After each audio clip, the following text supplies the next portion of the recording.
வேத புத்தகத்தின் கடைசி புத்தகமாகிய வெளிப்படுத்துற விசேஷத்தில் வரும்போது 19ஆம் அதிகாரத்திலே 7ஆம் வசனத்தை படிக்கின்ற பொழுது, நாம் சந்தோஷப்பட்டு கைகூர்ந்து மகள கடவோம், அவருக்கு துதி செலுத்த கடவோம், ஆட்டுக்குட்டியானவருடைய கல்யாணம் வந்தது, அவருடைய மனைவி தன்னை ஆயத்தம் பண்ணினாள் என்று சொல்ல கேட்டேன். So the Bible begins with marriage, the Bible ends with marriage.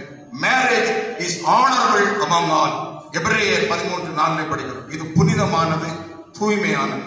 இந்த தூய்மையான இந்த விவாகம், இந்த பரிசுத்த ஆலயத்திலே நடைபெறுகிற விவாகம் தேவனுக்கு முன்பாக, பரிசுத்த தூதருக்கு முன்பாக அது மகிமையாக எண்ணப்படுகிறது. ஆகவே நாம் பயபக்தியோடு தேவ சமூகத்திலே காணப்படுவோம். இந்த சுருக்கமான நேரத்திலே தம்பதியினராய் இணைக்கப்பட போகின்ற பிள்ளைகள் எப்படி வாழ வேண்டும், குடும்ப வாழ்வு ஆசீர்வதிக்கப்பட எப்படி இருக்க வேண்டும் என்பதை குறித்து சில practical tools from the scripture, வேதத்தின் அடிப்படையிலே நான் சொல்ல விரும்புகிறேன். Number 1, for a blessed marriage, together you should praise God together. 2 பேர் இணைந்து ஆண்டவரை ஸ்தோத்தரிக்க வேண்டும். 34ஆம் சங்கீதம் 3ஆம் வசனத்திலே தாவீது சொல்லுகின்றார், let us exalt his name together. நாம் ஒருமித்து அவர் நாமத்தை உயர்த்துவோமாக.